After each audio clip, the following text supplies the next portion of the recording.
What's going on, guys? Ben here, and today we're going to be checking out Delta Force Hawk Ops. Now, I'm going to have some gameplay from the Battlefield mode, basically, we'll call it that, as well as basically just talking about how this playtest is so far. So this is Delta Force Hawk Ops. It has come out on a playtest at the moment. There's no end date on this, and you can perhaps get access to it. You can request it on Steam, and you can also try and get a Twitch key and try and get a drop that way as well. I'm going to start by saying there's some really good things about this game, and there's some things that I've got some question marks over.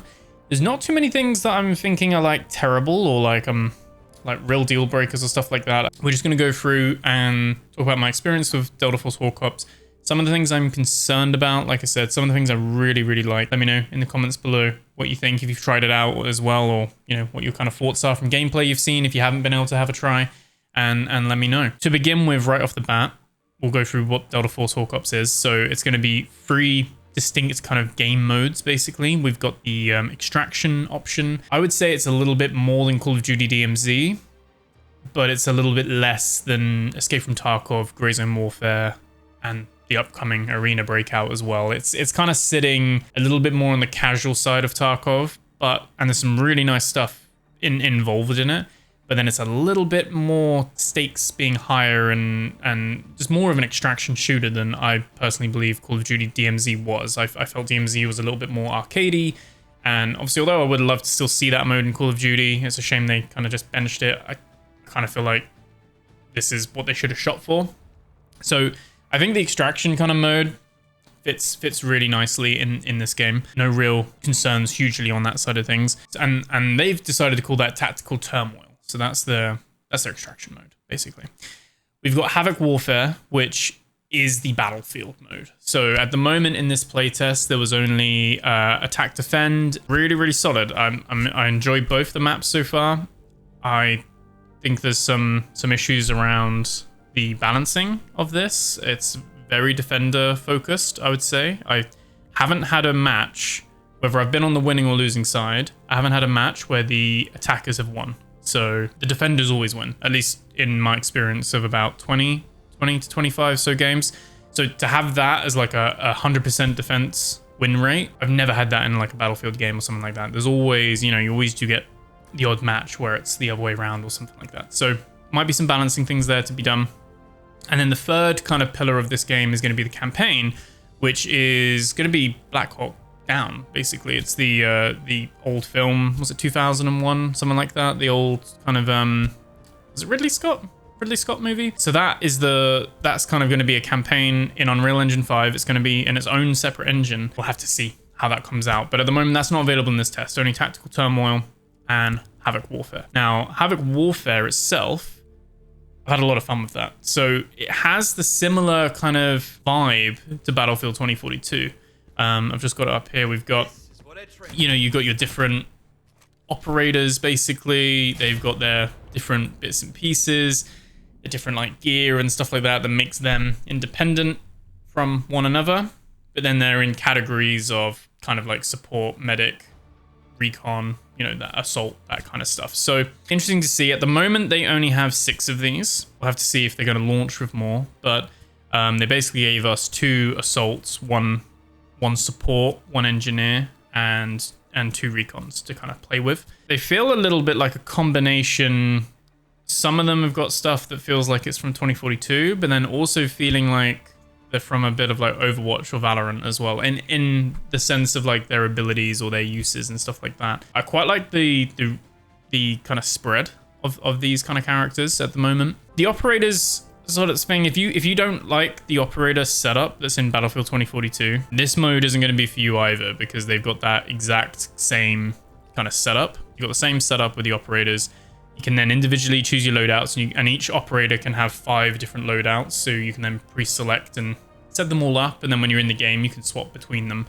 And also, I like the whole being able to like edit the weapons and stuff like that. This is definitely a little bit of... This is not so Battlefield. This is a little bit more close to Call of Duty and Escape from Tarkov, but they met in the middle, slightly towards Call of Duty, I would say. So, you know, you can modify your weapons. You get the little kind of view where it's got the little stuff spinning off of it, and you can click on them to add the attachment and stuff like that. Very much more like Tarkov in that regard, but then from the Call of Duty side of things, that you've got all the stats and stuff like that. So you can see what things are going up and down on your gun and stuff like that. There's a trial, like, kind of firing range too that you can play around with. I feel like I said, my main thing with the Havoc mode is the bots. So I think this has been talked about quite a lot already anyway. I just wanted to throw in my take. So there will be these uncanny moments while you're playing the game, and the game actually feels really nice. The gunplay, the movement, all that kind of stuff is really enjoyable. I feel it's a little bit slower than Battlefield, so you got a little bit more of a tactical kind of, it's faster than like Ready or Not or Siege, but then it's slower than Battlefield, and certainly slower than Call of Duty. You've got the Q&E to lean as well, so you've got some of the Tarkov stuff there.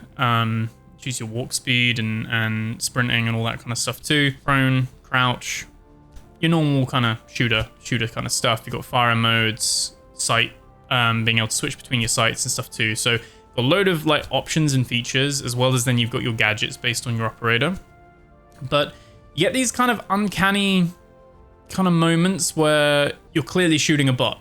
Like, you're clearly fighting a bot, and you'll win that fight, and you're like, no way was that a player. But they've got a player-ish name. It's not like if Battlefield has a bot, you know it's a bot. It'll say that the name is more like it's like their rank, isn't it?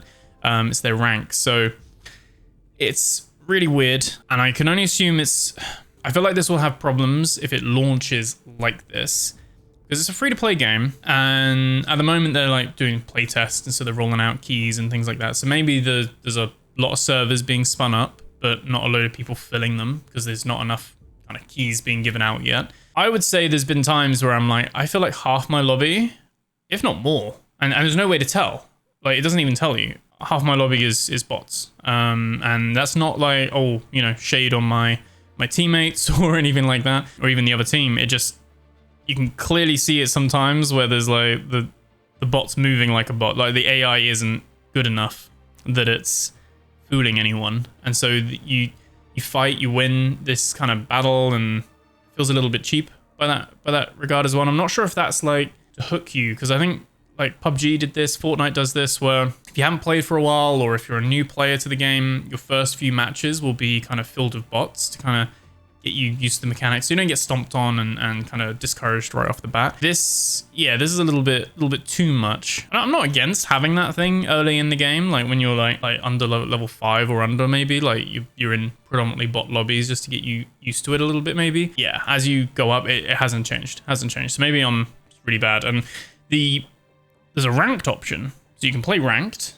and you would assume ranked is ranked, like against other players, and you earn score and stuff. There were bots in ranked. There were 100% bots in ranked. I've even seen on Reddit some people saying that they've queued in with other people, and they've messaged on the in-game chat, and those people haven't queued in on ranked, and they have, and they're in the same match.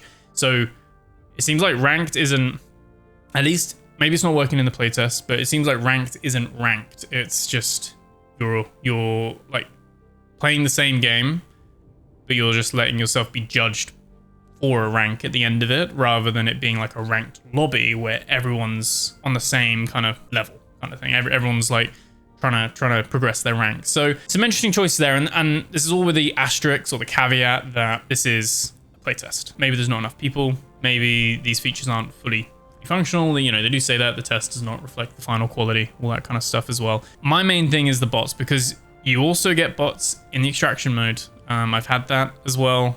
Clearly were bots, not the PvE. Like, they were, there's a surprising amount of TTV players that when you search them on Twitch, they do not exist. There is no, like, I don't do it, but if I was to put ProRogueBear TTV on my Delta Force name, and I die or I kill you and you search my name, you'll see my Twitch, you'll find the YouTube or whatever, you know, it's there. There's these kind of ones where you're just, they don't exist. And there's a little trick. So you can actually go to the friends option, like the social tab, and if you can remember the name, or you screenshot it when you die, or you kill that person, if you suspect they're a bot, copy their name and try and add them as a friend. It's case sensitive. You'll find but if they are a bot, you will not be able to add them. They do not exist. It's just a generated, like an AI generated kind of player tag, gamer tag or whatever. So that's a big problem because I don't mind there being bots in the lobby to like fill the numbers up, make a lobby feel a bit more full. I'm all down for that. And I'm fine to have, walk out of there with a couple of bot kills, a couple of player kills, and it's all just, and I know what the difference here is that it feels cheap because you don't know, or you know, but you don't fully know, and you're feeling like duped, or you're feeling like you've been kind of tricked. It feels a bit shady or a bit sneaky, really. Like just own up to it and just be like, yeah, there's bots. We're in a playtest. You're gonna have bots in your lobbies. Obviously on release, when like everyone's playing it, it's free to play and stuff like that, there'll be less bots. Like, that's fine. But at the moment, I don't know if it's designed so that there'll always be some manner of bots, like always some level of bots, maybe, because I don't know, it feels like everyone's playing this game, but I'm always getting bots in my lobby. I think in terms of the game itself, like I said, I have very little notes in terms of how to make this better. I feel like the battlefield mode, the gameplay, very nice. The gunplay feels good. The map design feels good. I would say vehicles, the tanks feel a little bit too strong. Not necessarily, maybe it could be as simple as making them take one less rocket to die would be enough and keep their output the same. Because I actually like having, I feel like in 2042, vehicles are too weak and they don't do enough damage as well. You can like be like on a 50 cal gunning someone down and you just see the hit markers, and it takes quite a few hit markers for them to die. So I don't mind them, when you compare to like Battlefield 1, Battlefield 5 or older, where the vehicles were a threat and you would die if you were infantry. I don't mind them being strong, but I would like to see at the moment, the tanks in Delta Force feel a little bit too tanky, for want of a better word. I think the vehicle side of things just need tweaking a little bit. And then, like I said, I don't know how they fix this, and this could be because of bot lobbies. The defending seems always like too weighted to their like favor, and so the defenders always win. Whether, like I said, like 20, 25 or so games I've done of this, I have not had a single game where the attacker wins. Like, not a single one. Let me know if you've played it and you've won this game as attacker. You pushed all the objectives back and you've won it. Never seen it. I've always either we failed attacking, or we've always held on to defend. Now it doesn't feel like a coin toss. It feels like if I'm on the defending team, I'm like, right, okay, we're gonna win. And if it's on the attacking team, I'm like, right, okay, well, it's just a case of how far will we get before we lose. That might be because the AI, like the AI bots, there might be, or not as good at attacking, I guess, would be the only way around it would be. And so that's causing an issue there. And maybe when we see full player 32v32 lobbies, then it'll be different. But like I said, it might just be very unlucky, and when I'm the attacker, I'm the unlucky omen, and we always lose on the attacking team. Maybe that would be my only thing there. Like, there's no actual idea on when full release will be. There's no even like kind of confirmed end date of this playtest, so I'm just kind of enjoying it while it's here. But the extraction mode has been very, very nice. Like I said, you've got the whole Tarkov kind of UI. Like it's where you can drag your chest, your vest and your armor, and you got your bag. You even got your little protected little container kind of security case kind of thing. They got the health system, I feel, is simplified, but a really nice implementation of it. So if you're injured, you can just hover over and it will tell you what you need to apply to it, and you can actually click it, and if you've got the item in your inventory, it'll use that item straight away, so you don't have to go rummaging through your bag or your rig to actually use that item. So like I said, it's a little bit above DMZ, where you're just chucking in plates and hoping for the best, but then it's a little bit below Tarkov, where although you do have bleeds and stuff like that, it has simplified the system a little bit. And so I think this is a more accessible extraction shooter to just jump into. They also do a little tutorial right off the beginning, a little mini one the first time you load in, so it will just show you the basics and everything like that, which I really like. They got some good stuff here. Like, from an extraction point of view, it's, like I said, it's a little bit more casual than Grey Zone Warfare and Escape from Tarkov. I don't mean that necessarily in a bad way, though. It's just a slightly different offering in the extraction genre. I would say like Tarkov and like Hunt Showdown are a little bit more, I would say, on the kind of hardcore extraction shooters. Grey Zone a little bit under that. I haven't actually tried Arena Breakout yet, so I don't know with that one where that sits. I think that might sit a little bit in the middle. And this one feels a little bit further down. But then you've got like DMZ like way down here, like a lot more casual. Fun, but a lot more casual. Again, other than there being bots sneakily hiding and pretending to be players with the little TTVs in their name. I love how that's how they've settled on it as well, as like, let's add TTV to the end of the name and then everyone will just believe that they're players. But then the problem is that they've done that almost too much. Everyone's now just, I guess if you've signed up and you've put TTV in your name, people are going to think you're a bot. Some weird kind of smoke and mirrors happening with that. That would be the main thing. No idea if this will be pay to win. I think there will be some elements where, again, it depends where you draw the line between pay for convenience, pay to win. I think there probably will be some degree of this. So obviously you've got your daily challenges and you can log in, you do your challenges and you can get these little tokens. And these tokens are weapon level ups basically, or XP boosts and stuff like that. So rather than, from what I've seen, rather than leveling a weapon, you can just level that weapon up with the tokens you've earned or bought, presumably. And you can just say, I want to use an XP card and I can level this gun. Actually put all these, so this gun's level 1 and if I put all my tokens on, I've actually got enough tokens that I could max this level 58 and I've still got more tokens left over because I haven't spent any of my tokens yet. So you can basically spend your tokens, you got green, blue and purple, and they basically give different amounts of XP. And that's the thing where, like, if that's buyable, like you can just pay money to get a bundle of tokens. There's an element of pay to win where a new gun comes out, you don't even have to level it, you don't even have to use it, you can just straight up just fully level it and go in with all the attachments unlocked and everything like that. Depends what you're then grinding for. Obviously they're gonna have the normal, they've got the operators have skins, they have emotes, they have executions. That's all stuff that I think, just like Call of Duty, they'll be able to monetize that. And I've got no problem with that side of things. I think the gun stuff, where you can basically just buy a shortcut to level the gun up maximum, it's not adding more damage to the gun necessarily, and it's not something that's unattainable by someone just getting a load of kills with a gun and grinding the gun. But it is something where day one, a new gun drops, someone's got a load of tokens saved up, I could go boom, level 58 on that gun immediately. I don't know why 58 is the max as well, but level 58 straight away. And I've got all the attachments, so I've got all the the meta stats and everything straight off the bat. If I even know what those meta stats would be on day one, but let's just say I did. And I'm going in against other people who have either done the same, don't have enough tokens, so have only slightly done it, or are literally going in with a level 1 gun. So that, I would say, is the only little bit there that's a bit jarring on that side of things, but it's a free-to-play game. You could easily play this game and not put any money into it, from the looks of it. The battle pass, they'll probably have one that will have the different skins and everything like that, and you'll pay for your battle pass and stuff.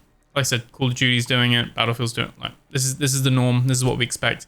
The bonuses, compared to Battlefield, or compared to Call of Duty, this is free. Like, in terms of it being a free-to-play game, performance-wise, it's been amazing. It has ran very, very well. I'm playing this Ultra 4K, getting around 100 to 120 frames in-game. It runs surprisingly well. I've not had any crashes. It looks good. No real lag or rubber banding either for a playtest too. It's actually, like, from a performance side of things, it's performed flawlessly. This is obviously on Steam. I'm on a high-end rig, so that is kind of, you know, this is kind of what I would expect anyway. Your mileage may vary. I've enjoyed my time with it so far. I wanted to just make a video on this just to share my thoughts and kind of like give a little overview of how I found the game myself. I'll be looking forward to checking this out when it drops, when it fully kind of comes out. This isn't touching Call of Duty as much. This has got some Call of Duty stuff that's kind of like borrowed or kind of inspired by. Call of Duty can sit quite nicely with this because they can exist in the same space. This is going after Battlefield. This is going after people who find Escape from Tarkov a little bit too hard to get into or just inaccessible. Obviously, it's going to be coming to consoles as well. So I think this playtest is only on PC, but this will be coming to consoles. So obviously that gives people the option to play another extraction shooter on consoles as well, which is you know, something that's, you know, predominantly been a PC only space for the most part. A bit like how Grey Zone Warfare didn't take all the Tarkov player base away from them. I don't think Arena Breakout's going to do that either. And I don't think this extraction mode is going to do that either, but it gives variety. It gives you an option, and it's another mode that you can jump into when you've had enough of Tarkov for a bit and you just want a bit of a different experience. Slightly easier experience, I'd say, but a different experience. This is more than capable of filling that gap. And like I said, if you found DMZ just too chill and too kind of straightforward, too light on the mechanics, this is a step up from that. This has got more stuff than DMZ has, in my opinion, but it's not got that full immersion that Tarkov has. And then, like I said, we got a campaign that we can't see much of or see what that's like. Call of Duty had a 3-hour campaign recently, didn't it? With its most recent one, should have been DLC, arguably. Battlefield that's just given up on campaigns, like they don't make them anymore. Which is a shame. So this is kind of like ticking those boxes. But like I said, this is going after Battlefield most. But yeah, I just wanted to leave some thoughts on where I think it is. The main thing for me is just balancing the Havoc mode a little bit. And just to make it a bit more unpredictable. So it's not just, at least in my experience, not just defenders always winning. The bots, being more transparent with it. And like I said, it might just be it's the beta. This might be a moot point when the game actually comes out. Thank you so much for watching. Remember to like, comment, subscribe. I'll catch you guys in the next video. Take care.